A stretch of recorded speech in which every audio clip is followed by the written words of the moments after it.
With Easter Day upon us, it seems appropriate to hear from one of the island's Christian leaders.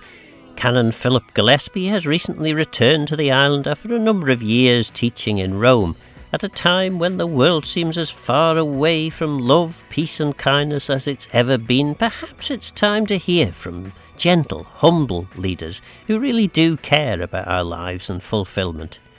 Canon Gillespie joins me now in the studio. Phil, lovely to be with you, and very happy Easter Sunday to everyone who's listening. I'm the parish priest at St Mary of the Isle in Douglas, and also St Anthony of Padua in Onchan.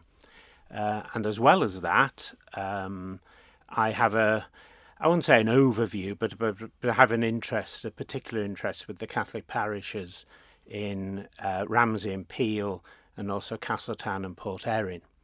The title canon can be, for some people, a little strange.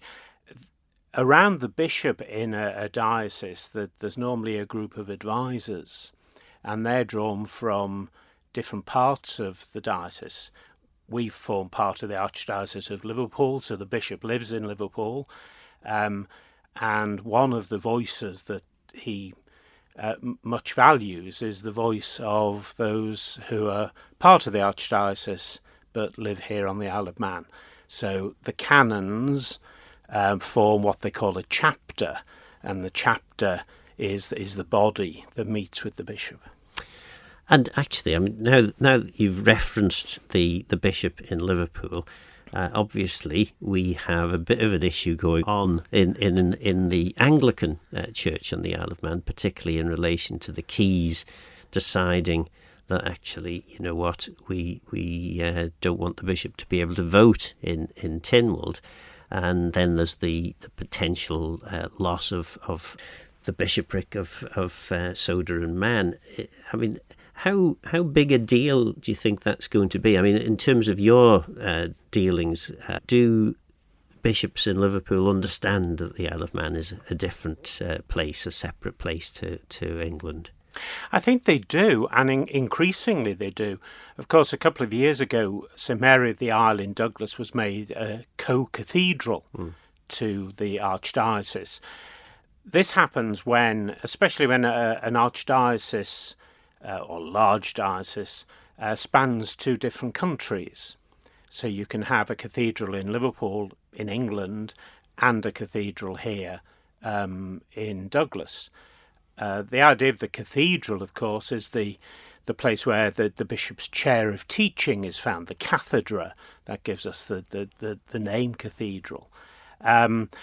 And both Bishop MacMahon, who now retired as Archbishop in Liverpool, and also Archbishop John Sherrington, who's our new Archbishop, are very keen that that link is a visible and a tangible one.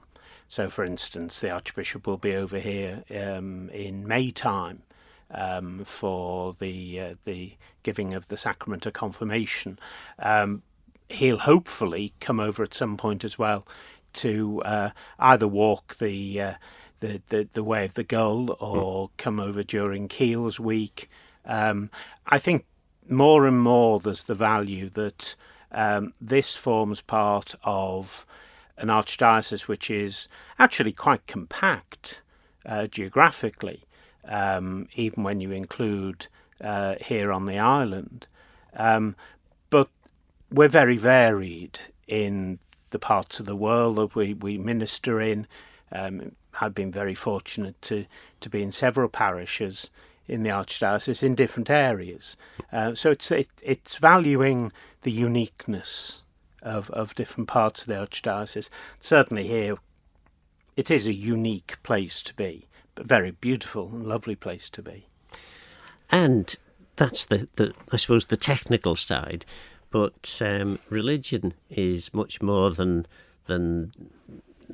technical divisions and hierarchies and everything. I mean, what brought you into the faith? I was immensely blessed that my family were deeply rooted in the parish in Liverpool where I grew up, the parish of St Matthew.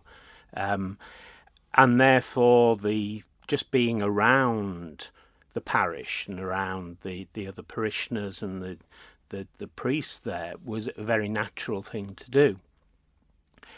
That's a great leap between being, at home in a parish setting and valuing the parish setting, and actually going forward and saying, well, actually, I quite like to explore the area of vocation and ministry in the life of the church.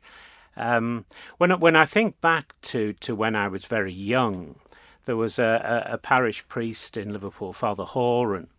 It was just a gentle but very effective minister of the gospel. And I always remember something which struck me very powerfully, even at a young age.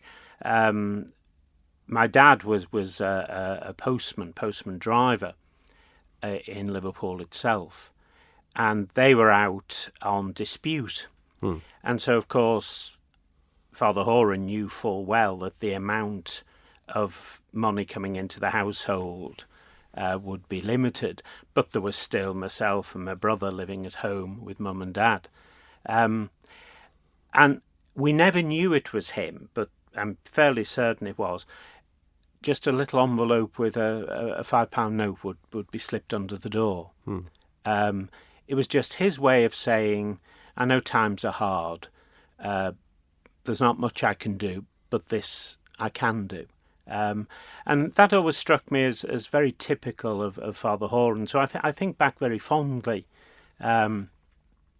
He was, in those days, quite an elderly man. I mean, he was coming to the end of his ministry. But there was that very, you'd almost say, a twinkle in the eye, the attentiveness to the needs of the people with whom he lived. They often say that when we're given the leadership of a parish community, we're given the care of souls. Well, of course, the care of souls is not just about if you like, the spiritual or the unseen relationships. It expresses itself in something very real and active. And I can look back to Father Horan's time and I can say, actually, yes, he taught a valuable lesson. And having people like that to inspire you is really quite important, isn't it?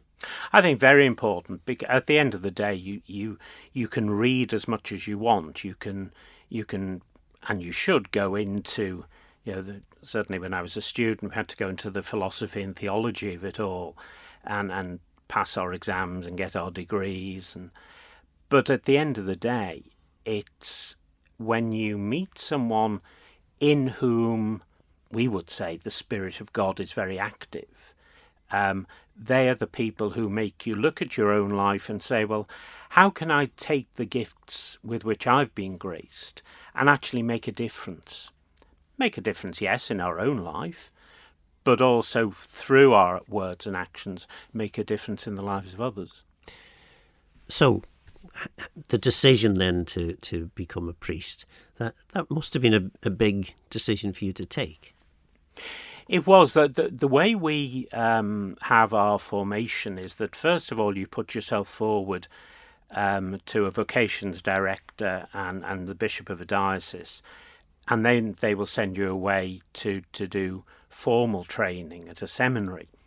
I was a student at the De La Salle Brothers College in Liverpool, and it must have been around the age of 17 or 18.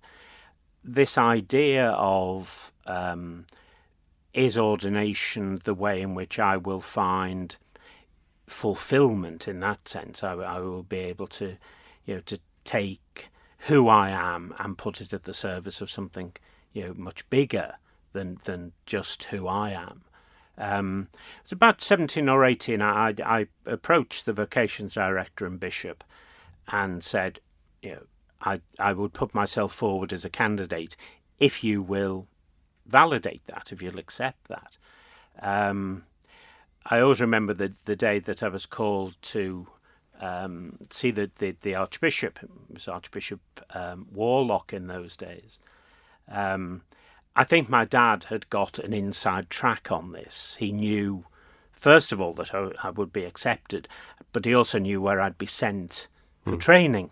So Dad drove me to Green Lane in Liverpool to see the Archbishop, and he said, "Oh, I'll wait outside for you."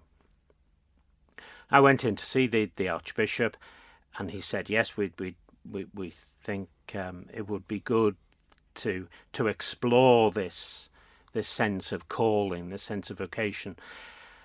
And I was more than ready for him to have said, "And we'd like you to train at the seminary in Durham, which is called Ushaw College, St Cuthbert's College, Ushaw."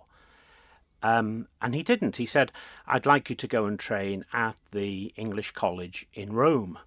Gosh. And I was sort of quite taken aback, by this. I think I stuttered, "Oh, well, thank you very much, Your Grace." And the Archbishop said, "Well, other people will sort out travel and etc. I'll see you at Christmas," he said, "because I'm coming out to Rome then." And I went downstairs from the house a little bit shell-shocked at the opportunity that was being given. Went to Dad in the car, opened the car door, and on the passenger seat there was a Teach Yourself Italian book. So I just looked at him and smiled. No, it was a great opportunity. I was actually there from the age of 18 to 25, so it was 7 years formation out in Rome. Marvellous opportunity. Tough at times because all the teaching at the university was done in Italian, so you had to pick that up fairly smartish. But you relied on people who had gone before you, who would point you in the right direction, and sometimes even say, "Well, for the first weeks you're not going to understand all that much. This is what the content of the course is." No, spent 7 very happy years out in Italy. And I guess meeting people from all around the world. That was very much the feeling you had. We were in an English college. Actually, it's called an English and Welsh college. We did have students from the churches in Wales, but each nation tends to have a training college in Rome, and they'll have training colleges back in their home countries. The people who they decide to send to Rome, other people who I presume they think will benefit from being in a different culture, will be able to embrace the learning that's done there, especially in a different language. But no, it's lovely that sometimes you'll think back to someone who, say, is in Australia or is in France or Spain, and you may never see them again, but you know that at a significant point in your life, you shared the journey with them. Mm-hmm. So then, obviously, you've been in Rome for was it 7 years? You said I was 7 years as a student. Then I came back to the Archdiocese. And for us, you're then receiving appointments. It's not a case of applying for particular roles. You receive appointments. So I ministered in parishes in Southport, Warrington, and Liverpool itself. And then after 6 years at the parish of Christ the King in Liverpool, I was asked to go on to the teaching staff, the formation staff of the seminary at Ushaw in Durham. So I was 8 years on the staff there, which again, fascinating, gives you a different insight. You think back to what stuck with you most when you were going through formation for ordination. And you also have that experience of being in different parishes, realising not so much what's important and what isn't. Everything is important, but how to enable other people to grasp the significance of their own spiritual journey. And we're in a very privileged position of being able to do that by leading them in worship, in liturgy, so especially through word and sacrament, to enable them to grow strong in their relationships with God. And I imagine, I mean, obviously I've never been a parish priest, but I imagine being a parish priest, you have a fair amount of mundane stuff to deal with, but you also have generally some of the most enjoyable times of people's lives and some of the saddest times of people's lives to cope with. I remember when I was a student, there was a book that was brought out called Mission or Maintenance. And of course, what they were trying to do was make a differentiation between the mundane and the very significant. It always struck me as a false division, because to maintain a community in the faith, and that's not only maintaining the buildings, you've got to do that because that's the place where people gather, but what is most important is the gathering, the people who come together in to express their faith. It always struck me as a false division. To maintain, to do those everyday things that you would do in any household or in any family, is actually a deep sign of affection and care and love for that family. Yes, you're involved in significant moments. You're involved in the moments of, the celebration of the sacraments. I've always been involved in some way with hospital and hospice. So there you're dealing with people who have that moment of vulnerability and fragility, which actually what you're trying to do is to say, and you're not on your own in this. Yes, there's the whole family, there's the whole society which is called to care for the individual and the family at that point. Your privilege is to bring Christ, especially through the sacraments, into that person's journey at that particular moment. That doesn't mean that someone who's in hospital is never going to come out of hospital well and whole. That's what we're praying for. But we're also saying, whatever the end of this journey, Christ is with us every step of the journey, and therefore the Church is with us as well. And in terms of that, I mean, have you had any particular moments where you felt the presence of God to some very significant and overwhelming state, or is this a kind of a permanent thing for you? Oh, I wouldn't say it's permanent. Yes, St. Paul, when he was on the road to Damascus, had that sort of immediacy of almost hearing the voice of Christ speaking to him, and that transformed who he was and how he went about things. Have I ever heard that? I've come away from situations and thought, God is in this because there is the love and the care of others. God is in this because there is that sense of a peace and a contentment, which is not what I say, it's not what I do, it's what is done through the words of the Church.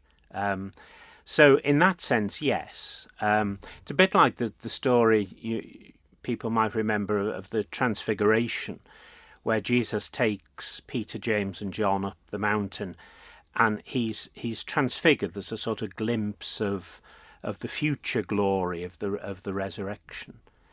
And Peter says, "It's good to be here, let's build 3 tents."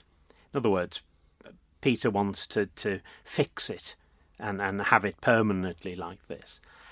Most of our life experience is not like that. We might glimpse, we might grasp briefly the fullness of the significance of what we're doing. And then we go back to the so-called mundane or the everyday, but I think always transformed in that sense. So yes, I've glimpsed that.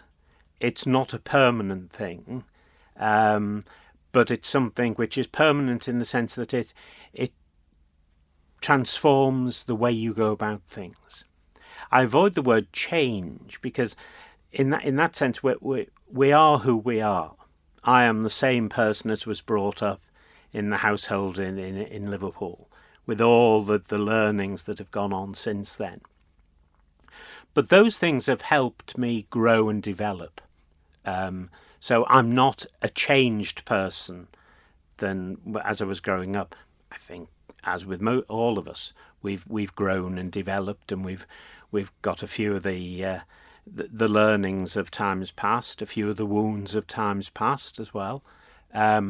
They make us who we are today, and it's very much that calling to live in the today, which is guided by the gospel, guided by vocation and calling, most of all guided by the fact that we know that we can take that love that we've been given by God and make a difference in our world today. And it's a fractured enough world to need people to give good witness. And in terms of some of those lessons that you've learned over your time in the priesthood, what would you say are the things that you would have loved to have known when you were setting off all those years ago? What would you say are the big life lessons that you've learned? I think once you've done all your learning and you come out as newly ordained and you go into a parish, there is always the danger, and I think this is true in all sorts of different ways of life, of thinking that we know everything. And we know not only all the answers but all the questions as well. I think as this year I celebrate 36 years as an ordained priest, and I look back at the different communities that I've shared in, and you've come across some very regular, very, in inverted commas, normal, but very inspiring characters. I think if these last 10 years before coming back to the island last year, I was in teaching again in a seminary, and again and again I used to say, be attentive, be open. Recognise the goodness that you will encounter each and every day, and be very grateful for that, and work with it. Before my time, just before I was born, the Catholic Church had a council. They called it the Second Vatican Council, and one of the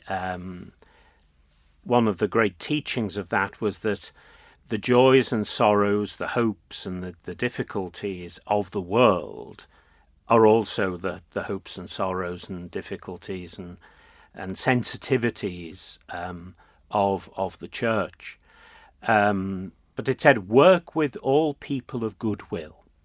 I think that's a very important lesson. So be attentive to the goodness that we see, and be ready to work with all people of goodwill. And actually, there's a lot to be said for most of us being attentive for the goodness around us, because the world that we currently live in, there's an awful lot of things that you would be looking at and thinking, I'm not sure there's much good to see here. Yeah. And again, well, we've just heard about the case where the social media giants have been caught or found to be wanting in relation to making addictive social media platforms, and those social media platforms are addictive because they tend to shock people, and they tend to say things that are quite aggressive and anything but that kind of good and relaxed and easygoing sort of approach to the world. Do you think, well, that people do need to be a little bit more appreciative of the fact that there are some really good people in the world doing really good things, and sometimes we need to focus on that rather than the negative stuff? There's a very beautiful passage in Matthew's Gospel, which I must admit I at an early age almost learned by heart, because when you take communion to people at home, or when you're called to lead a group in prayer, it's always good to reflect not on your words but on the words that have been given to us through the Gospels. And it's when Jesus says, "Learn from me, for I am gentle and humble of heart." And there's always the temptation to think of gentleness as a weak characteristic. Actually, I think to be gentle, you have to be a very strong person. To be gentle, you have to be attentive to the goodness of others, but also realise that just as in your own life, there have been people there who would nurture the goodness in you, what goodness there is. So sometimes you're called to be exactly that for other people. So to be gentle and humble of heart. Of course, again, people think humility is beating yourself up and saying you're no good at anything. Far from it. It's recognising the great opportunities and the great goodness that is in each one of us. And it's first of all acknowledging that it's given for a purpose. It's not just given to keep to yourself. It's actually there to be shared with others. So gentle and humble of heart, I think, two virtues that, yes, I think we could, as you say, we could all well learn from, but also try and practice each day. Not easy, because sometimes we live in a society where, the first thing to do is to see the negative. The first thing to do is to be almost defensive and to say, well, that's not what I think. No, it may not be what we feel or think, but to be attentive, to listen. In that sense, I was in, as I said before, I was in Rome for these last 10 years, and Pope Francis, who many people will know, died not all that long ago. He was a great man for saying that one of the greatest gifts is encounter, the spirituality of encountering others, being open to others. You may not always agree with them, you may not always have their perspective on life, but very rarely will you go away from an encounter, a proper encounter, either without being challenged or without being in some way enriched by recognising the goodness and the desire of others to live that goodness. We do live in a world which seems to follow the loudest voice or the greatest influencer, or sometimes on social media, I need to have X number of likes or friends. And that can sometimes lead us down a real rabbit hole of just being so bothered about self that we forget about the needs of others. It would be a very fortunate and very blessed world if we all did a little bit more learning of gentleness and humility of heart. I mean, you touched there a bit on social media, and of course, the encounters that you were talking about, or that Pope Francis was talking about, those encounters happen less and less. I mean, I remember as a young fella, and yes, okay, I've got more grey hairs than I'd care to count now, but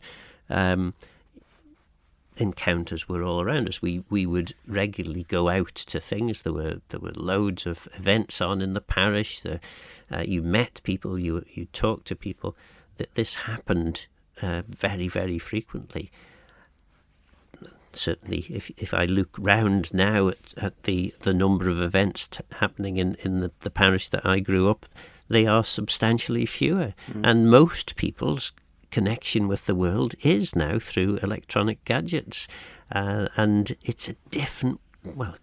I'm going to say it's a different way of encountering it, and I'm not sure it's necessarily for the best, but presumably the church has to recognise that that's where people are now, and how do you get into that space? Yes, I mean, I think I'm just thinking of the parish here. Yeah, we now have live streaming of all the masses and services from St Mary's.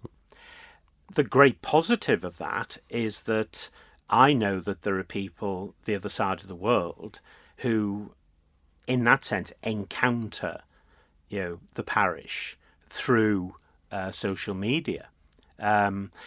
As with most things, it is a good servant. It can be a very good servant, but it can be a very poor master. When it becomes the be-all and end-all of your life, and it always strikes me as strange that you sometimes talk about having friends. We might call them acquaintances, people who have looked at what we've written and liked it. Friendship is something much deeper than that. I think, going back to Pope Francis, certainly Pope Leo now, is saying, let's make use of these things. Let's make sure there's goodness out there, because there can sometimes be not goodness out there. It can sometimes be something that turns people in on themselves. Let's make use of what we're given. But I think to lose that personal contact and a dialogue which is not just typing things in and waiting for someone to reply, but actually seeing a person face to face, seeing the eyes, seeing the reactions. It's very difficult. You can put things in capital letters and people think you're shouting at them. Or are you shouting, or are you highlighting the importance of it? When you're with a person face to face, that's true communication, and a balance is needed, as with most things. But I think back to when I was growing up, and that phrase, a good servant but a poor master. Well, one thing that the listener won't see is that there's a very pleasant twinkle in your eye as you're talking to us here. What seems to work these days in terms of politics is strong, simple messages. I mean, the church has a strong and simple message. Why is it that, well, maybe you would disagree with it, and maybe it's just our part of the world, but why is it that it would appear, at least in the Isle of Man and British Isles, that people are less attracted to that simple, strong message? One of the blessings of being in Rome for these last 10 years has been the ability to see the church, which is worldwide, not just in the West. And through the college where I was, we had lots of bishops and seminarians and parish groups from different parts of the world. And it was really inspiring to hear how that strong and simple message, which was, yes, very deep, but not in that sense complicated. You are loved by God. You are put, in your community to be a witness to that gentleness and humility of Christ.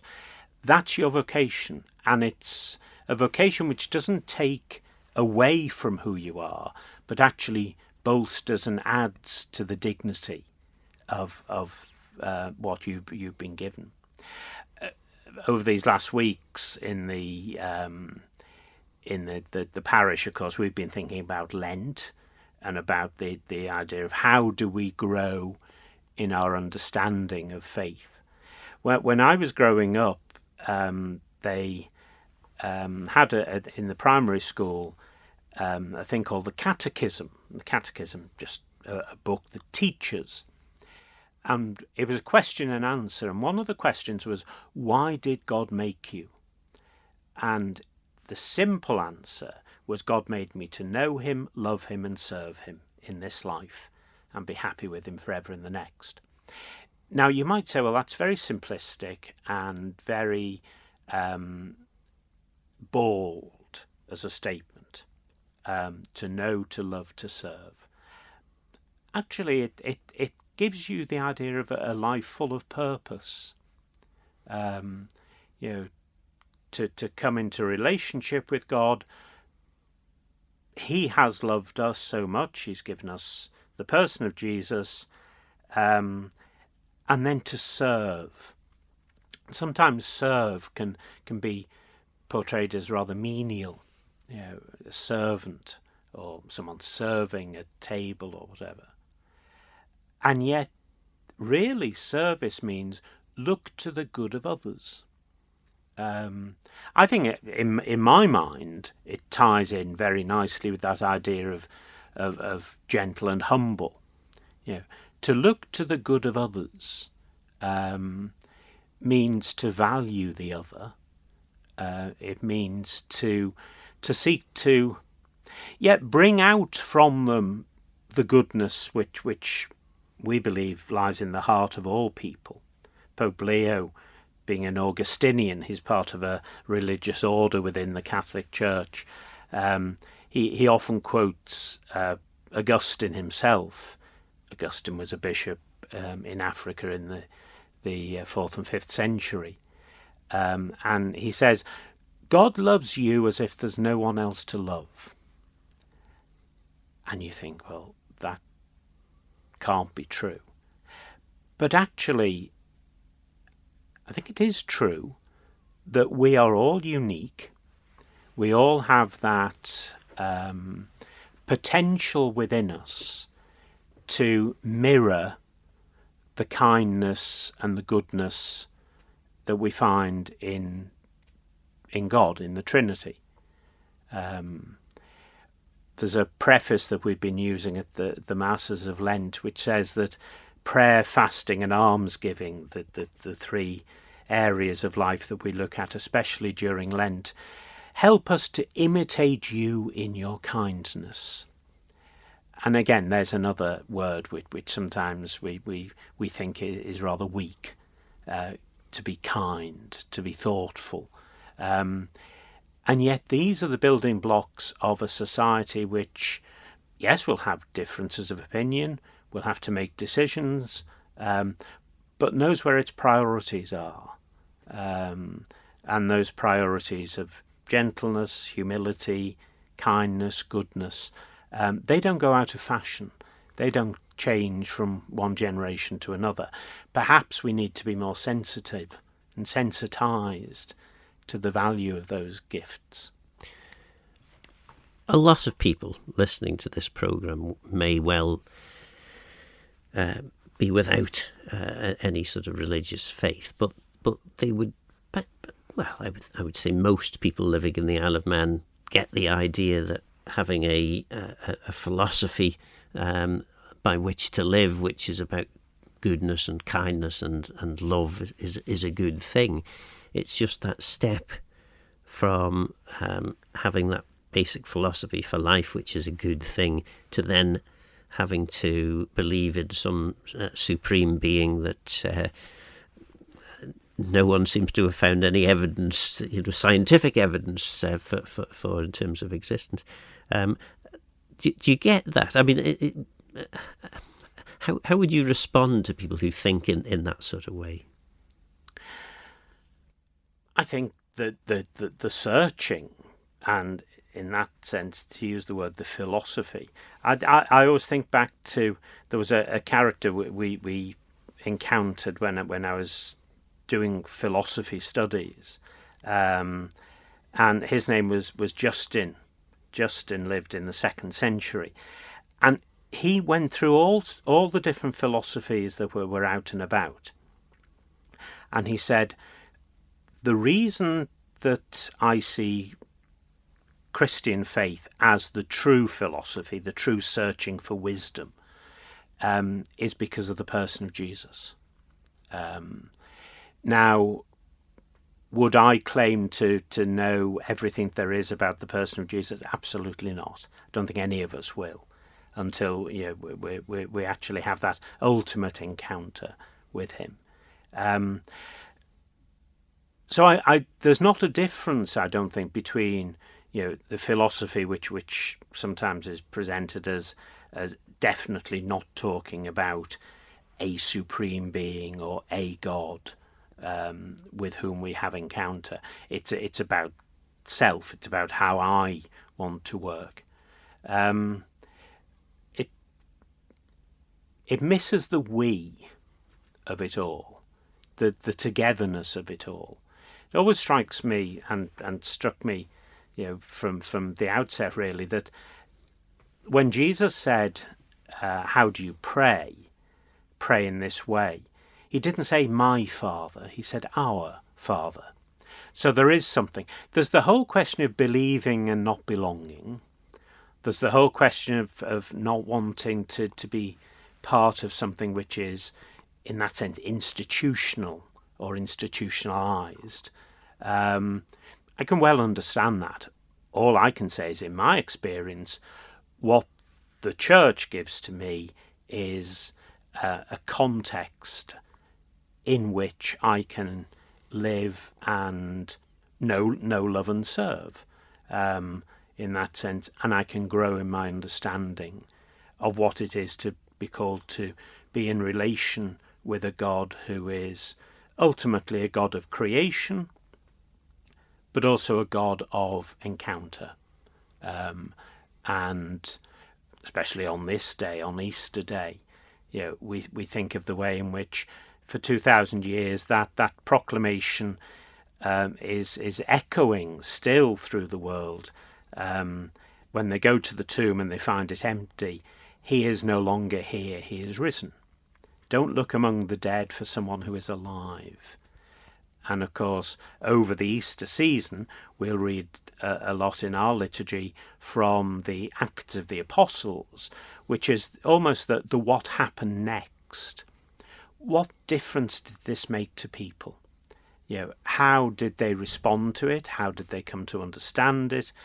How did they continue searching for an understanding of it? But it happened together, not just as individuals. There's the idea that this day X number of people, this next day somebody else. There is the personal encounter. Philip, who the apostle, met someone on the road and just got into a coach with them and talked to them and eventually baptized them. And then Philip disappeared. He was taken somewhere else. So he walked part of the journey with somebody, but it wasn't for him to be there permanently.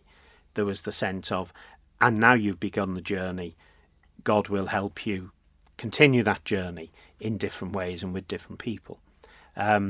So on Easter Day, I would say the proclamation has come down through the centuries, through the millennia. It transforms who we are, because we don't look among the dead for one who is alive. he's made a promise, I am with you always. And actually, that's what helps me each day. When there's good days and bad days, there's always days when things don't go exactly as you want them. And you have your plans, but the plan is then transformed into something, in my experience, much richer than I could ever plan myself. That's the promise of I am with you always. One of the issues, and I hate to open this up when we've got 5 minutes left to the end of the programme, there is a president in America who is happy to use religion in terms of his cause. He is, along with the Prime Minister in Israel, have decided that enough is enough, and that the Muslims in Iran have overdone things and it's time that they were stopped. How does faith involve itself in all of this? Because to those who don't have faith, they look at this and say, well, this is about several religions all competing against each other and having a big fight. And yet those religions talk about love and peace. Yes, I think on that sort of geopolitical level, you've got to be very careful that faith is about encounter with others. Faith is about a relationship with God. It's not necessarily, or hopefully never, about being so violent to others that you want your point of view to be supreme. It actually says in the New Testament, it says, why are all these battles waging against you? It's precisely because you don't have what you want. God be with the peacemakers. God be with those who are actually trying to sit people down and say there has to be a living together, which doesn't threaten the other. We've been talking a little bit over these last weeks about the Christians in the Holy Lands, and of course most of those are not at the negotiation table. They're at the well. They're at the shops, and they're living together with others who may have a different faith, may have a different vision of life, but they respect the individuality. They respect in that sense, the plain humanity of the other. When people get to that stage of saying that horrible phrase, collateral damage, and you're dealing about people's lives, you're dealing about the whole grouping of relationships that form families. I expect in a way it's written,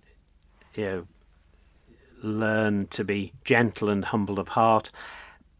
That's where the rubber hits the road. Gentle and humble of heart. But respect the dignity and the gift, the precious gift of life of the other. It's a vast question which has gone on for millennia, about who's right, who owns this, what do I need to do to defend myself and to make myself secure against others who would want to attack, who would want to kill, who would want to seize land or property or territory. A transformation of how we go about things would actually bring a blessing to many parts of the world. Well, we've only got about 30 seconds left, so what would be your Easter message in a relatively tight few seconds? So the Easter message would be the great gift which is given to us in the teaching and the wisdom of the gospel is something which can transform our living. Be attentive. Well, I will say in Manx, Ceist Sana Dut. Happy Easter to you. And I will say in Italian, Buona Pasqua. What about Scouse? All right. So what do you think? There's a lot to be said for a philosophy which espouses love, tolerance and a gentle approach to living our lives, so why does religion so often get misappropriated by leaders whose qualities seem opposed to that message? Is there still a place for organised religion in our part of the world? Is our generation better or worse off for abandoning the Christian faith? Time for a rethink? I'm Phil Gorn, Goramayo Sun Geistach from. Thanks for listening.